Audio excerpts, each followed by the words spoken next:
Relief agencies say the drought in the Horn of Africa is the worst in 6 decades, blamed mostly on adverse effects of global warming and climate change, in which weather patterns have become most unpredictable. But what if its devastating effects could have been arrested early enough? What if man can go against the forces of nature and bring rain when the skies refuse to open up? Well, two men claim they can do exactly that. David Miles and Dr. Mahendra Shah of Aquiess technology claim they can in the next 90 days make rain fall in strategic areas around the Horn of Africa.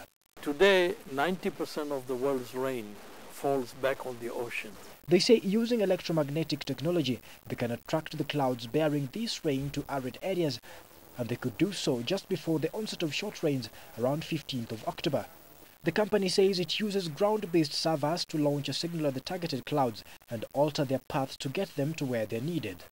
We'll bring those early rains that can get that growth, that can allow the cattle to feed and then produce milk, which will increase human survivability. At that point in time when human survivability goes up because the cattle are feeding, then we can allow the heavier rains to come in. The whole project will cost about 900 million Kenya shillings for a period of about 2 years.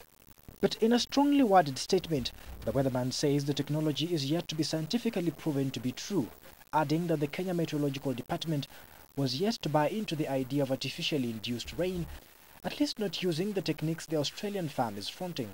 In a paid-up advert, the department added that the project is also not known by the global weather agency, the Weather Meteorological Organization.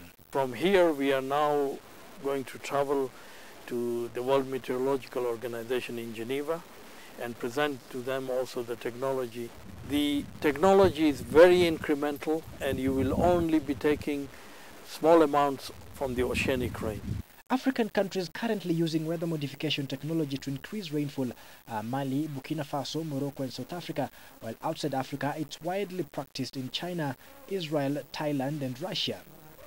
The Meteorological Department in the advert said that it had its own proposals for weather modification in Kenya, which it planned to roll out in phases. Some of the key activities in Phase 1 would be to carry out feasibility studies in the Kericho-Nandi Hills area on how to suppress hailstorms so as to protect tea plantations.